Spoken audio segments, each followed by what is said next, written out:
नमस्कार, मैं हूँ खुशबू व्यास और आप देख रहे हैं BRG न्यूज़। दिन भर की खबरों में क्या रहा ये देखने से पहले आइए नजर डाल लेते हैं आज की सुर्खियों पर। भीषण गर्मी के चलते वडोदरा महानगर पालिका की आरोग्य शाखा की टीम हरकत में। दुकानों में से खाने पीने की चीजों के कलेक्ट किए गए सैंपल। गरीब कल्याण योजना की बातें महज कागजों पर होने जैसा किस्सा आया सामने। सरकारी योजना का लाभ पाने दिव्यांग महिला को आज खाने पड़े सरकारी कचहरियों के धक्के। आने वाले वक्त में शहर जिले में शुद्ध और सही मात्रा में पानी पहुंचाने वडोदरा महानगर पालिका के स्थायी समिति के चेयरमैन ने आजवा और महिसागर में पानी के स्रोत मामले चल रही कामगिरी का लिया जायजा। आइए अब देखते हैं खबरें विस्तार से। नमस्कार, आप देख रहे हैं BRG न्यूज़। वाघोडिया के आसपास के गांवों में पानी की किल्लत के चलते विधायक मधु श्रीवास्तव की मांग के बाद 15 हैंडपंप को मंजूर करवाया गया है, जिसके चलते आज उसका खातमुहूर्त विधायक मधु श्रीवास्तव की बेटी नीलम श्रीवास्तव के हाथों करवाया गया। गर्मियों के मौसम में वाघोडिया तालुका के आसपास के गांवों के लोग पानी की किल्लत से जूझ रहे थे, जिसके चलते वाघोडिया के विधायक मधु श्रीवास्तव की ओर से पानी पुरवठा विभाग में हेडपंप लगवाने की मांग की गई थी। दरअसल उनकी ओर से 25 जितने नए हेडपंप मांगे गए थे, लेकिन पानी पुरवठा विभाग की ओर से 15 हेडपंप को मंजूर करवाया गया है। ऐसे में आज उसका खातमुहूर्त आयोजित किया गया था, जिसके चलते वाघोडिया तालुका के रायण तलावड़ी गांव में भरवाड़वास में विधायक मधु श्रीवास्तव की बेटी नीलमबेन श्रीवास्तव के हाथों ये खातमुहूर्त करवाया गया। इस मौके पर गांव के सरपंच, डिप्टी सरपंच, ग्राम पंचायत के सदस्य और गांव के निवासियों की भी उपस्थिति रही। वाघोडिया विधानसभाના રાયણ તલાવડી ગામે આજે વાઘોડિયાના ધારાસભ્ય શ્રી મધુભાઈ શ્રીવાસ્તવ દ્વારા 21/5/2021ના દિવસે પાણી પુરવઠામાં રજૂઆત કરવામાં આવી હતી, જેમાંથી 25 હેન્ડપંપ માટે આપણે રજૂઆત કરેલી હતી। એ 25 હેન્ડપંપમાંથી 15 હેન્ડપંપ પાસ થયા હતા। એમાંના આ એક રાયણ તલાવડીમાં આજે ખાતમુહૂર્ત થયું છે। થોડા દિવસો પહેલાં આપણે રવાલગામ અને આગળ બીજું જે સોમેશ્વરપુરા છે ત્યાં આગળ પણ ધારાસભ્ય દ્વારા જે રજૂઆત કરવામાં આવી હતી એના દ્વારા આ હેન્ડપંપ પાસ થયા હતા અને આવનારા દિવસોમાં પણ બીજા એક્સ્ટ્રા વધારાના 5 હેન્ડપંપો પાસ થયા છે। એટલે ટોટલ 21 હેન્ડપંપો આપણે ધારાસભ્યની રજૂઆત દ્વારા આ હેન્ડપંપો પાસ થયા છે। એનું આજે ખાતમુહૂર્ત અહીંયા આગળ રાયણ તલાવડી ખાતે કરવામાં આવ્યું હતું। नमस्कार, आप देख रहे हैं BRG न्यूज़। बाबरकोट से ये खबर सामने आ रही है, जहां पर 52 गांव के मेन मढ़े 8वें पाटोत्सव को आयोजित करवाया गया, जिसके तहत विभिन्न आयोजन किए गए, जिसमें बड़े बड़े लोगों की उपस्थिति भी दर्ज की गई। अमरेली जिला के जाफराबाद तालुका के बाबरकोट गांव में 52 गांव के मेन मढ़े 8वें पाटोत्सव को मनाने का आयोजन चंद्रवंशी सांखट परिवार और बाबरकोट गांव की ओर से करवाया गया। दरअसल धामधूम से इस पाटोत्सव को मनाने का आयोजन किया गया, जिसके चलते सत्यनारायण भगवान की कथा और भव्य संतवाणी के साथ साथ लोक डायरे का आयोजन भी करवाया गया। वैसे इसके तहत कलाकार और लोक गायकों की उपस्थिति भी दर्ज की गई। तो वहीं 8वें पाटोत्सव के तहत बड़ी तादाद में लोग खोडियार माता के दर्शन कर आशीर्वाद लेने के लिए भी पहुँचे।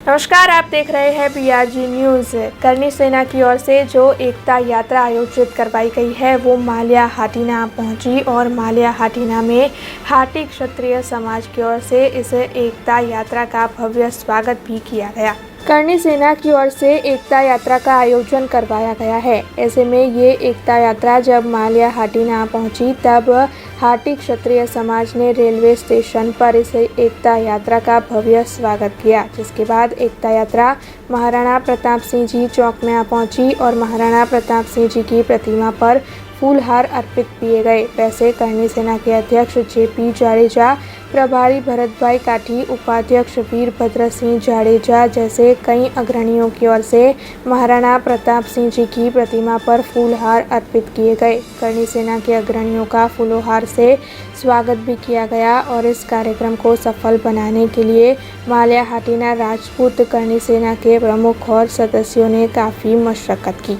गुजरात द्वारा तारीख 1 મે એટલે ગુજરાત સ્થાપના દિવસથી ગુજરાતના ઇતિહાસમાં સૌથી મોટી એવી એક એકતા યાત્રાનું આયોજન થયેલું। આ યાત્રા કચ્છના માતાના મઢથી નીકળેલી અને અંબાજી તથા ગુજરાતના વિવિધ મંદિરોમાં એટલે કે ખોડિયાર મંદિર, ખોડલધામ મંદિર, આ સર્વે મંદિરોએ ફરતી ફરતી આ યાત્રા આજે પૂર્ણાહુતિના દિવસે આજે માળિયા હાટીના આવી છે અને માળિયા હાટીનામાં હાટી દરબારોના આજે આ વિસ્તારમાં આજે એક સભાનું પણ આયોજન હતું અને એનું યાત્રાનું સ્વાગત પણ થયેલું। એટલે આ યાત્રાનો ઉદ્દેશ ક્ષત્રિય સમાજમાં એકતા વધે, ક્ષત્રિય સમાજનું સંગઠન મજબૂત થાય, ક્ષત્રિય સમાજમાં કુરિવાજો નાબૂદ થાય, ક્ષત્રિય સમાજ વ્યસનમુક્ત બને તથા ક્ષત્રિય સમાજની રાજકીય, સામાજિક અને શૈક્ષણિક જાગૃતિ આવે ક્ષત્રિય સમાજમાં, એવા ઉદ્દેશ સાથે યાત્રા નીકળેલી છે। અહીંથી આ યાત્રા સોમનાથ મંદિરે પહોંચશે અને भगवान सोमनाथना चरणों में प्रार्थना करीने आ यात्रानी पूर्णाहुति थशे। नमस्कार, आप देख रहे हैं BRG न्यूज़। करनी सेना की ओर से भव्य रथ यात्रा का आयोजन करवाया गया है, जिसका केशोद में धामधूम से स्वागत किया गया। करनी सेना की ओर से आशापुरा माता के मठ से प्रस्थान होने वाली करनी माता जी रथ यात्रा का केशोद में काफ़ी अच्छी तरीके से सम्मान स्वागत किया गया। दरअसल ये यात्रा केशोद 4 चौक आ पहुँची, जहाँ पर राजपूत समाज, करनी सेना और ब्रह्म समाज की ओर से रथ यात्रा का स्वागत किया गया। बड़ी तादाद में लोग इस दौरान जुड़े और सभी की ओर से रथ यात्रा में हिस्सा भी लिया गया।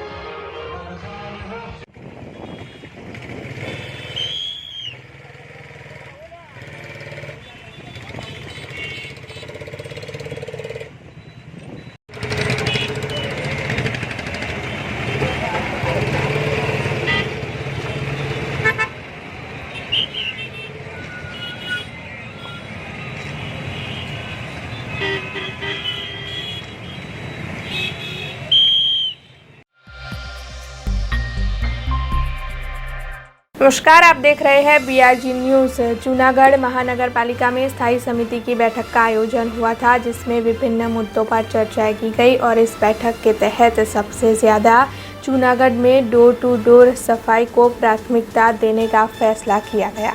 स्थायी समिति की बैठक जूनागढ़ महानगर पालिका में आयोजित की गई थी, जिसमें मेयर, डिप्टी मेयर समेत के पदाधिकारी उपस्थित रहे थे। दरअसल इस बैठक के तहत उपस्थित सभी की ओर से शहर की सफाई के मुद्दे को लेकर चर्चाएं की गई थी। दरअसल डोर टू डोर सफाई की कामगिरी, ट्रांसपोर्टेशन, कंटेनर उठाने की कामगिरी जैसे कार्यों की शर्तों में सुधार कर आने वाले 3 सालों के लिए एजेंसी को करारबद्ध किया गया। वैसे 70 लाख रुपयों जैसी रकम के विकास के कार्यों को भी स्थायी समिति की बैठक में मंजूर किया गया। इस बैठक के तहत कई मुद्दों पर चर्चाएं कर डोर टू डोर सफाई को प्राथमिकता देने का फैसला लिया गया। ये खबर मालिया हाटीना से सामने आई है, जहां पर विभिन्न संस्थाओं की ओर से निःशुल्क नेत्र निदान कैंप का आयोजन करवाया गया था। मालिया हाटीना में Sunidhi foundation Bombay, Ranchhoddas Bapu eye hospital Rajkot, doctor Abhaben R Seth और आशीर्वाद ट्रस्ट मालिया हाटीना की ओर से वणिक महाजनवाड़ी पर निःशुल्क नेत्र निदान कैंप का आयोजन करवाया गया था, जिसके तहत एक्सपर्ट डॉक्टर्स की उपस्थिति में 252 मरीजों की जांच जांच की गई और 49 मरीजों को आंख के ऑपरेशन के लिए राजकोट निःशुल्क ले जाया गया है। इसके अलावा जिन भी मरीजों को जिन जिन चीज़ों की ज़रूरत थी उन्हें इस नेत्र निदान कैंप के तहत मुहैया करवाई गई है।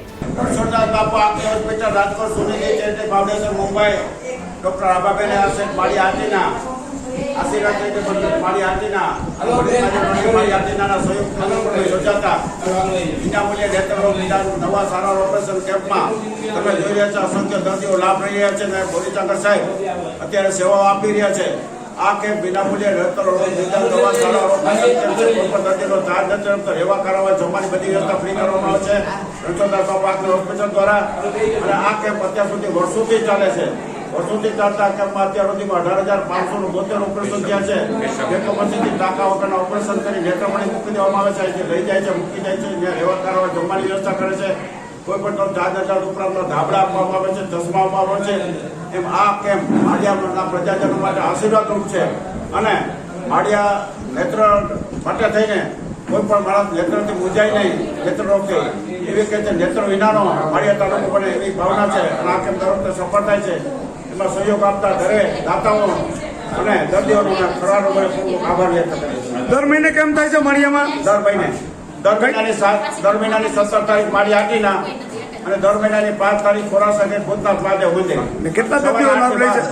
દર મહિને કેટલા દર્દીઓ લાભ લે છે? આમ દર્દી બતાવવામાં 300 દર્દી જેટલા લાભ લે છે અને જાવામાં 60 જેટલા દર્દી હોય છે।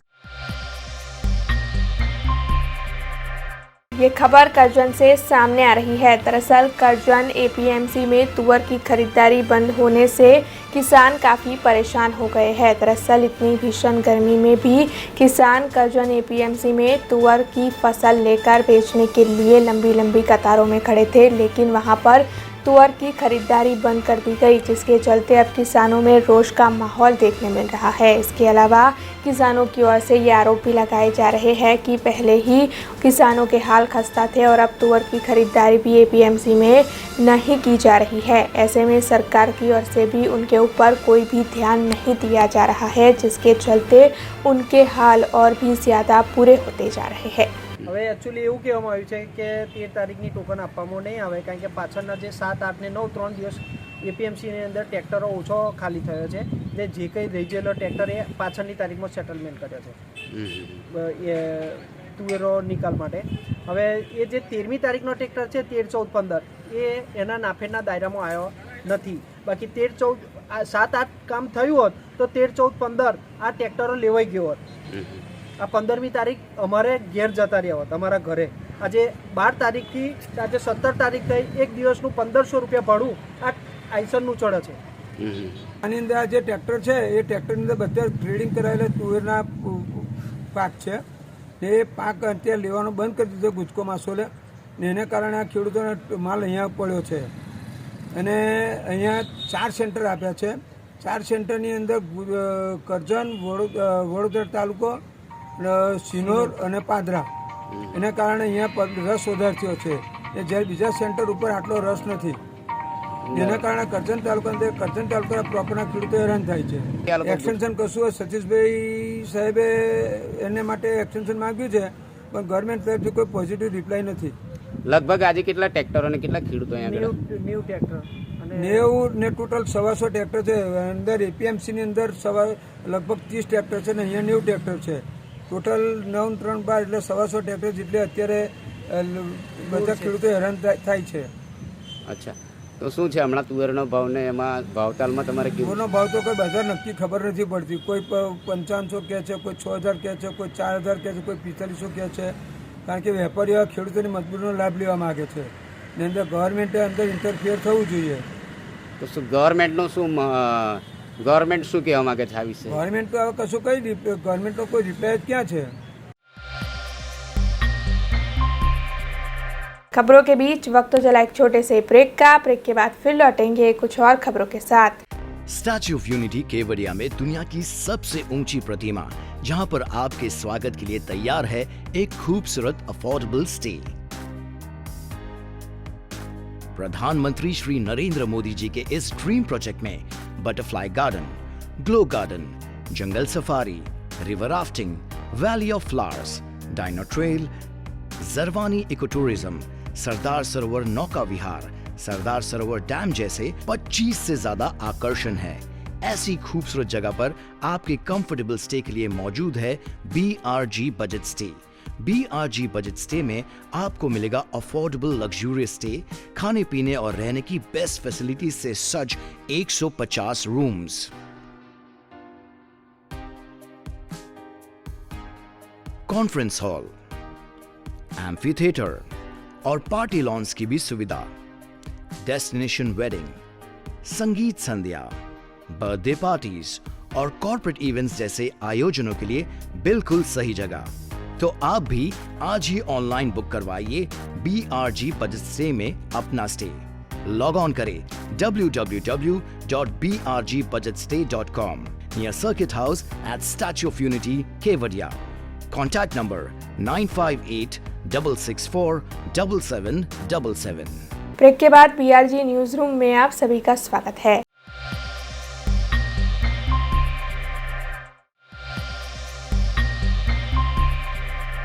वडोदरा महानगर पालिका संचालित शिक्षा समिति की स्कूलों के लिए करोड़ों रुपयों का बजट मंजूर किया जाता है, लेकिन उसके बावजूद भी स्कूलों के हाल खस्ता है। ऐसे में इस मामले को लेकर शिक्षा समिति के पूर्व सदस्य नरेंद्र जायसवाल ने आवाज उठाते हुए शासकों पर कई प्रहार किए हैं। वडोदरा महानगर पालिका संचालित शिक्षा समिति की 120 स्कूलें हैं, जिसमें पहली से 8वीं कक्षा में 34,400 जितने छात्र अभ्यास करते हैं। 972 जितने शिक्षक स्थायी नौकरी रखते हैं, जबकि 180 जितने शिक्षकों की अब भी कमी है। ऐसे में इन शिक्षकों की भर्ती के मामले को बार बार प्रस्तावित तो किया जाता है, लेकिन अभी तक इस मामले में कोई फैसला नहीं लिया गया है और न ही शिक्षकों की भर्ती की जा रही है। तो वहीं शिक्षा समिति की 120 स्कूलों में से 9 स्कूल जर्जरित अवस्था में है, जिसके चलते स्कूलों को खाली करवाकर नई स्कूलें बनवाने की ज़रूरत आन पड़ी है। हालांकि करोड़ों रुपयों के बजट के मंजूर होने के बावजूद भी स्कूलों के हाल ऐसे खस्ता क्यों है, इस मामले में पूर्व सदस्य नरेंद्र जायसवाल की ओर से अपनी प्रतिक्रिया दी गई है। वडोदरा शहर नगर प्राथमिक शिक्षण समितिની એટલી કફોડી હાલત છે। હું છેલ્લા 4 વર્ષ બોર્ડમાં બેઠો એ વખતે 9 શાળાઓ જર્જરિત હતી કે જે પડી જાય ને ક્યારે પણ વિદ્યાર્થીઓ એની નીચે મરી જાય એવી પરિસ્થિતિમાં અમારા વિરોધ વચ્ચે 2 શાળા નવી બંધાઈ, પણ બીજી 7 શાળાઓને બીજી ચાલતી શાળાઓમાં એ વિદ્યાર્થીઓને બેસાડવામાં જ્યાં આજે પણ અપૂરતી સુવિધાઓ છે। અને મારું માનવું છે પ્રાથમિક એટલે 1 થી ધોરણ 5ની અંદર 180 શિક્ષકોની ઘટ છે। જે શિક્ષકો આ લોકો ઉચ્ચક રાખતા હતા, વચ્ચે સરકારે 1.5 મહિના માટે શિક્ષકો રાખ્યા અને પછી છૂટા કરી દેવામાં આવ્યા, એટલે શિક્ષકોની પણ ઘણી ખરાબ હાલત છે। અને સરકારે એક નિયમ કર્યો કે ફરજિયાત બાલવાડી ચલાવી। 120 શાળામાંથી આજે તમે જુઓ તો 76 શાળામાં બાલવાડી ચાલે છે। એમાં પણ ઓછામાં ઓછા 45 થી 46 શિક્ષક કોર્પોરેશન ઉચ્ચક તરીકે રાખે છે। કેટલાય વર્ષોથી આ શિક્ષકોની ભરતી થતી નથી, કાયમી શિક્ષકો મળતા નથી, એટલે વડોદરા શહેરનું શિક્ષણ ખાડે ગયું છે એવું મારું માનવું છે। ગ્રાન્ટની અંદર એવી છે, ગ્રાન્ટ જે સરકારી 80 અને 20% કોર્પોરેશન આ ભેગી થઈને લગભગ એપ્રોક્સિમેટલી 180 કરોડની ગ્રાન્ટ આવે છે। એની અંદરથી હું માનું છું, હું 4 વર્ષ બેઠો, એમાં 5 વર્ષ બેઠો, એની અંદર મેં કાયમ આપ્યું કે 10 થી 16 કરોડની ગ્રાન્ટ પરત જાય છે। આ ગ્રાન્ટ પરત જાય છે એટલે મેં એમને એવું કીધું હતું કે આ ગ્રાન્ટ જે પરત જાય છે એ વિદ્યાર્થીઓના ઉદ્ધાર માટે ઉપયોગ કરો। બાલવાડીના વિદ્યાર્થીઓ જેને ચોપડા કે કશું આપતા જ નથી, અને અંગ્રેજી મીડિયમની શાળાઓ પણ જે 5 ચાલુ કરી બાલવાડી સહિત, અને એ શાળાઓની અંદર પણ આજે અપૂરતી સુવિધાઓ છે અને વાલીઓ ચોપડાઓ માટે તરસતો છે। મેં નવા આવેલા ચેરમેન અને શાસન અધિકારી બેઉને રજૂઆત કરી હતી કે ભાઈ આ વિદ્યાર્થીઓને ચોપડા લઈને આપો, કારણ કે આ જે ગ્રાન્ટ લેબ્સ જાય છે એમાંથી આ ચોપડા લઈને આપો। शिनोर के दिवेर गांव से ये खबर सामने आ रही है, जहां पर नर्मदा मढ़ी नदी मौजूद है, जहां पर 2 भाई जगदीश भाई सोलंकी और हितेश भाई सोलंकी अपने परिवारों के साथ 2 गाड़ी लेकर नहाने के लिए पहुंचे थे। और जब इन दोनों के परिवार मढ़ी नदी में नहा रहे थे, उसी दौरान चोरों की ओर से इन दोनों गाड़ियों के शीशे तोड़कर लाखों रुपयों की और गहनों की चोरी कर ली गई है और फिर ये चोर फरार हो गए। हालांकि इस मामले को लेकर पुलिस थाने में शिकायत दर्ज करवा दी गई है और अब पुलिस ने चोरों को ढूंढने की कवायद शुरू कर दी है। हाँ, गई काले दिवेर आव्या था तो ये अँ अमे रोड पर काले भीड़भाड़ थी एटले अँ पार्किंग करी थी गाड़ी। हवे अमे नदीए नावीने लगभग रिटर्न थया ते पछी अमारी ગાડીની લેફ્ટ સાઈડના કાચ બંને સાઈડ લેફ્ટ સાઈડના કાચ તોડીને અંદરથી અમારો જે લગભગ એક બેગ હતી, એક થેલો હતો અને એ રીતે અમારો સામાન ગઈકાલે સાંજે આવી રીતના ગુમ થયેલ હતો. પછી અમે પોલીસ ચોકીમાં કમ્પ્લેન કરી. કેટલાનો સામાન હશે? લગભગ એમાં થોડું ઘણું ગોલ્ડ હતું, 3 તોલા, એક મોબાઈલ હતો, પછી બીજું એક પાર્લરની બેગ હતી, બ્યુટી પાર્લરની. એટલે ઘણો ખરો સામાન હતો આ રીતના. गुजरात राज्य सरकार के महिला और बाल विकास विभाग की ओर से वडोदरा में आने वाली 21 मई को मुख्यमंत्री भूपेंद्र पटेल की उपस्थिति में कार्यक्रम आयोजित होने वाला है. दरअसल इस कार्यक्रम के तहत आंगनवाड़ी की बहनें और तेड़ाघर की बहनों को नियुक्ति पत्र दिए जाएंगे. दरअसल आंगनवाड़ी के लिए कार्यकरों की भर्ती प्रक्रिया की जा रही थी और तेड़ाघर के लिए भी बहनों की ज़रूरत थी. ऐसे में इन सभी को नियुक्ति पत्र इस कार्यक्रम के तहत मुहैया करवाए जाएंगे और इसके साथ ही वडोदरा महानगर पालिका के विकास के कार्यों का खातमुहूर्त भी इस मौके पर किया जाएगा. ऐसे में इस पूरे मामले को लेकर deputy municipal commissioner Sudhir Patel ने प्रतिक्रिया दी है. गुजरात राज्य सरकारना महिला અને બાળ વિકાસ એ વિભાગનો રાજ્ય કક્ષાનો કાર્યક્રમ આગામી શનિવાર 21 તારીખે માનનીય મુખ્યમંત્રીશ્રીની ઉપસ્થિતિમાં થવા જઈ રહ્યો છે. આ કાર્યક્રમમાં ખાસ કરીને જે ICDS અંતર્ગત વડોદરા શહેર અને વડોદરા જિલ્લો તેમજ વડોદરા રિજનના બીજા 8 જિલ્લા, આ 8 જિલ્લામાં જે પણ આંગણવાડીઓ ચાલી રહી છે એમાં તાજેતરમાં જ ઓનલાઈન પ્રક્રિયાથી એના આંગણવાડી કાર્યકર અને આંગણવાડી તેડાગર એમની ભરતી કરવામાં આવી અને લગભગ રાજ્યભરમાંથી 10,000થી વધારે ભરતી આંગણવાડી કાર્યકર અને તેડાગરની કરવામાં આવેલી છે. આ લોકોને સ્થળ પર જ એમના નિમણૂક પત્ર એનાયત કરવા, આ ઉપરાંત મહિલા અને બાળ વિકાસ વિભાગની જે અન્ય વ્યક્તિગત લાભની યોજનાઓ છે એના લાભાર્થીઓને પણ સ્થળ પર જ મુખ્યમંત્રી સાહેબના હસ્તે જે તે લાભનું વિતરણ કરવાનો કાર્યક્રમ છે. સાથે સાથે જ વડોદરા કોર્પોરેશનમાં પણ વિવિધ વિકાસ કામો જે ચાલી રહ્યા છે અથવા તો પૂરા થઈ રહ્યા છે એ પૈકી જે કામો પૂરા થયા છે તેનું લોકાર્પણ અને જે કામ હવે વર્ક ઓર્ડરના સ્ટેજમાં છે તેનું ખાતમુહૂર્ત પણ માનનીય મુખ્યમંત્રીશ્રીના હસ્તે કરવા જઈ રહ્યા છે.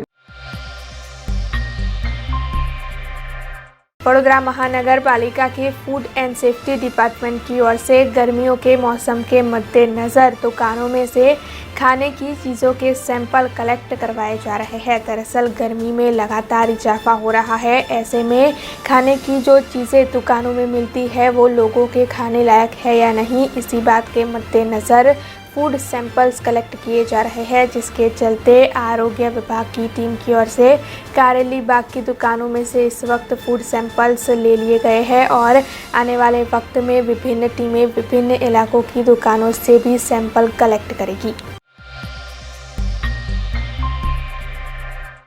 वडोदरा शहर की नई वहीवटी वार्ड नंबर 5 की कचहरी की दीवार HQ बिल्डर्स की ओर से तोड़ दी गई और दीवार के तोड़ देने के बाद अभी तक मरम्मत का कार्य भी नहीं करवाया गया है. हालांकि इस मामले में पालिका की ओर से भी कोई कदम नहीं उठाए जा रहे हैं, जिसके चलते लोगों के मन में कई सवाल उठ खड़े हो रहे हैं. हालांकि इस मामले को लेकर जब स्थायी समिति के चेयरमैन डॉक्टर हितेंद्र पटेल की प्रतिक्रिया जानने की कोशिश की गई तब उन्होंने क्या कहा, आइए सुनते हैं.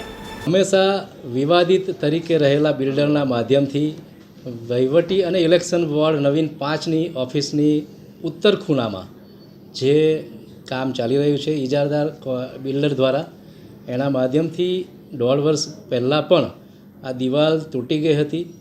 એને પોતે બાહેધરી આપી હતી, છતાં પણ હજુ પણ આ ફરીથી દિવાલ તૂટી છે.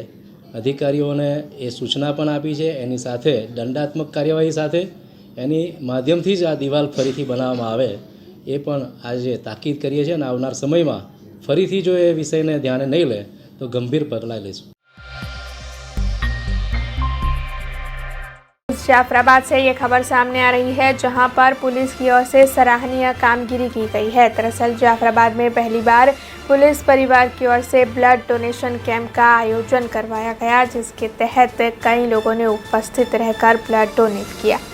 अमरेली जिला के जाफराबाद में पुलिस परिवार की ओर से पहली बार ब्लड डोनेशन कैंप का आयोजन करवाया गया। दरअसल जाफराबाद टाउन हॉल पर नवकार ब्लड बैंक महुआ के सहयोग से आज ब्लड डोनेशन कैंप का आयोजन किया गया था, जिसके तहत पुलिस कर्मचारी और लोगों ने उपस्थित रहकर ब्लड डोनेट किया। પોલીસ બેડા દ્વારા અહીં રક્તદાન કેમ્પનું આયોજન કરવામાં આવેલ છે, જે ખૂબ જ સરાહનીય છે. અને આજે લગભગ અંદાજે હજી તો લગભગ અડધો સમય જ પૂરો થયો છે, ત્યાં 25 થી 30 બોટલ જેવું તો રક્તદાન થઈ ગયું છે અને અવિરત પ્રવાહ શરૂ છે, જેમાં ઘણી લેડીઝે પણ આપ્યું છે.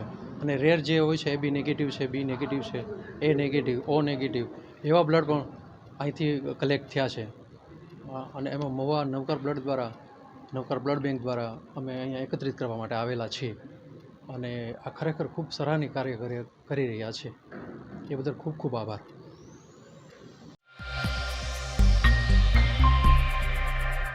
गर्मियों के मौसम में सबसे ज़्यादा लोग पानी की किल्लत का सामना करते हैं। दरअसल गर्मियों के मौसम में सबसे ज़्यादा पानी की ज़रूरत लोगों को पड़ती है और इस वक्त वडोदरा भीषण गर्मी का सामना कर रहा है। ऐसे में अगर वक्त रहते बारिश नहीं हुई तो लोगों को और ज़्यादा पानी की किल्लत का सामना करना पड़ सकता है। उसी के चलते आज स्थायी समिति के चेयरमैन डॉक्टर हितेंद्र पटेल आजवा, महिसागर, प्रतापपुरा और खानपुर का जायज़ा लेने पहुँचे और उनकी ओर से ये बताया गया कि ऐसे प्रयास किए जा रहे हैं कि वडोदरा शहर की जनता तक पीने का शुद्ध पानी सही मात्रा में पहुंच सके। इस मामले में क्या कहा उन्होंने, आइए आपको सुनाते हैं। ચોક્કસ જે પ્રકારે અગમચેતીના ભાગરૂપે વાતાવરણ અને હવામાનની જે પણ આગાહી હોય છે એના અનુરૂપ તમામ વહીવટી પાંખ સાથે કમિશનર અને અમે પણ પોતે એક બેઠક કરી છે અને એના ભાગરૂપે આવનાર સમયમાં કંટ્રોલ રૂમ પણ શરૂ થશે અને શહેરીજનોને જે પ્રકારની એમને કોઈ પણ તકલીફ ન પડે, સરળતારે એમના જે પણ પ્રશ્નો છે એમાં એ અમારો પ્રયાસ રહેશે. વડોદરા શહેરમાં જે પ્રકારે વિકાસ વધતો ગયો છે, વસ્તીનો વિસ્તાર થયો છે અને ડેવલપમેન્ટની સાથે પાણીના પણ એટલી જરૂરિયાત છે. પાણીના સ્ત્રોત અત્યારે આજવા સરોવર સાથે એની બાજુમાં આવેલું પ્રતાપપુરા એ વધારે પડતું ફોકસ કરીને અને સાથે મહીસાગર અને ખાનપુર આ તમામ સ્ત્રોતમાંથી જે રીતે પાણી આપણે મેળવીએ છીએ એમાં આજવા સરોવરથી જે આવતું પાણી છે મહારાજા સર સયાજીરાવ ગાયકવાડની દીર્ઘદ્રષ્ટાના વિઝનથી જે પાણી આવે છે વિધાઉટ મોટર ગ્રેવિટીથી આવતું પાણી ત્યાં વધુ સ્ત્રોત કઈ રીતે મેળવી શકાય આ દિશામાં અને સાથે સાથે અત્યારે શહેરમાં જે પ્રકારે પાણીની જરૂરિયાત છે એને પહોંચી વળવા માટે કોઈક નવી જરૂરિયાત ઊભી થતી હોય અથવા ક્યાંક મોનિટરિંગ કરવાની જરૂરિયાત છે એના હેતુરૂપ આજે પ્રતાપપુરા સરોવર સાથે 62 દરવાજાનું જે રિપેરિંગ કામ ચાલી રહ્યું છે અને આજવા સરોવરથી તો નિમેટા સુધી એક નવીન નળિકાની લાઈન નખાઈ રહી છે. આ તમામનું મોનિટરિંગ કરવા માટે હું આજે પોતે અધિકારીઓ સાથે વિઝિટ ઉપર ગયો હતો અને આ કામગીરીના માધ્યમથી શહેરીજનોને ચોક્કસ એટલી વાત કરીશ કે જે પ્રકારે કામગીરી પાણી માટેની અમારી ચાલી રહી છે આવનાર સમયમાં તમામ લોકોને એક જળ બચત સાથે આપણે બધાએ આગળ વધવાનું છે ને પાણી પણ એટલું ચોક્કસ પૂરતા પ્રેશરથી લોકોને મળી રહે, ચોખ્ખું પાણી મળી રહે અમારો પ્રયાસ છે. सरकार की ओर से विभिन्न योजनाएं आम जनता के लिए तैयार करवाई गई है। दरअसल गरीबी रेखा के नीचे जीने वाले परिवारों को भी कई लाभ मुहैया करवाए जाते हैं, जिसमें BPL कार्ड समेत अन्य कई लाभ भी शामिल है।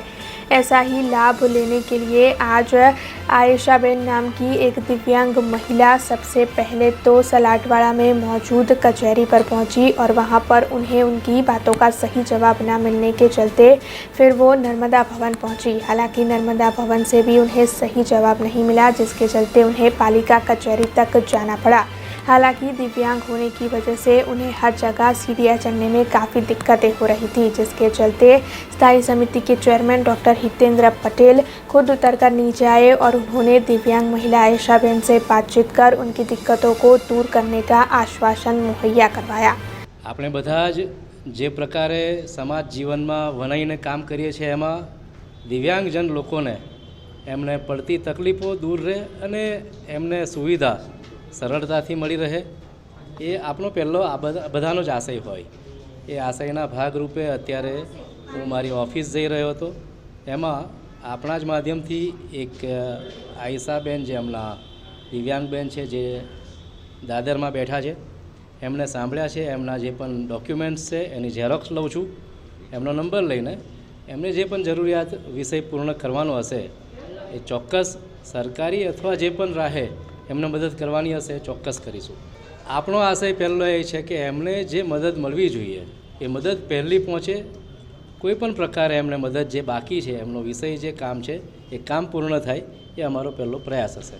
हालांकि इस मौके पर विपक्षी नेता अमीबेन रावत भी यहाँ पहुंचे और उनकी ओर से भी दिव्यांग महिला आयशाबेन के साथ बातचीत कर उनकी समस्या जानने की कोशिश की गई, जिसके बाद विपक्षी नेता अमीबेन रावत ने उन्हें अपनी गाड़ी में बिठाकर घर के लिए रवाना किया. અહીંયા વિપક્ષી નેતાની બાઇટ. કોર્પોરેશનમાં આવી તો એક વિકલાંગ બેન નીચે બેસીને રડતા હતા. બેઝિકલી એમના ઘરમાં 3 હેન્ડીકેપ બાળકો છે, પોતે બી 85% હેન્ડીકેપવાળા છે અને સરકારી સહાયો માટે અલગ અલગ ડિપાર્ટમેન્ટ્સમાં ધક્કા ખાઈને થાપકીને નિરાશ થઈને અહીંયા મેયરશ્રીના રજૂઆત કરવા આવ્યા હતા. મેયરશ્રીને તો મળ્યા નહીં, પણ મેયરશ્રી મિટિંગમાં હોવાનું કહીને એમને સાંજના ફરી બોલાવ્યા. પણ બેન માનસિક રીતે ખૂબ થાકીને આવેલા, આર્થિક રીતે બી ભાંગેલા હતા અને ઘસડાઈને ઉપર ચડ્યા હતા, એટલે નીચે હતાશ થઈને રડતા હતા. એ સમયે મારું ત્યાં આવવાનું થયું એટલે મેં એમની સાથે વાત કરી અને એમને જણાવ્યું. એ હિસાબે યુસીડી ડિપાર્ટમેન્ટમાં અમે તપાસ કરી તો એમના બાળકોના નામ જે સર્વે થયું છે સર્વેમાં નથી, એટલે યુસીડી કાર્ડ મળવાપાત્ર નથી થતું. એવા સંજોગમાં એમને જે ડિસેબિલિટીના અને અન્ય બેનિફિટ્સ મળવા જોઈએ એ બેનિફિટ્સથી બેન વંચિત છે. એમનું પરિવાર અત્યારે ખૂબ આર્થિક સંકળામણમાં છે. ત્યારે એમના બિહાફ એમના કાગળિયાની ઝેરોક્સ લઈ અને કલેક્ટરને આ બાબતે રજૂઆત કરીને એમને જે સહાય મળવાપાત્ર છે તે આપવા માટે જે પ્રોસિજર્સ કરવાના હોય તેના માટે તેમના ડિટેલ્સ મોકલીને એમના મદદ કરવાનો પ્રયત્ન કર્યો છે. પણ ખૂબ દુઃખની વાત એ છે કે કોર્પોરેશનમાં એક ડિસેબલ્ડ આવે ને એને રજૂઆત કરવી હોય કે ઓફિસીસમાં કોઈ બી સરકારી ઓફિસમાં જ્યારે એનો એપ્રોચ કરવો હોય તો ડિસેબલ્ડ માટે સ્પેશિયલી એક એક્સેસ હોવો જોઈએ. આ રીતે સીડી દાદર પર ઘસડાઈને ચડીને આવું. देश, दुनिया और शहर से जुड़ी कुछ और खबरें लेकर कल फिर लौटेंगे. तब तक दीजिए भी आज टीम को इजाजत. धन्यवाद. खबरों से लगातार अपडेट रहना हुआ आसान. BRG न्यूज आपके मोबाइल स्क्रीन पर आज ही BRG न्यूज की mobile app Google play store और ऐप स्टोर से डाउनलोड करें और खबरों से लगातार जुड़े रहें.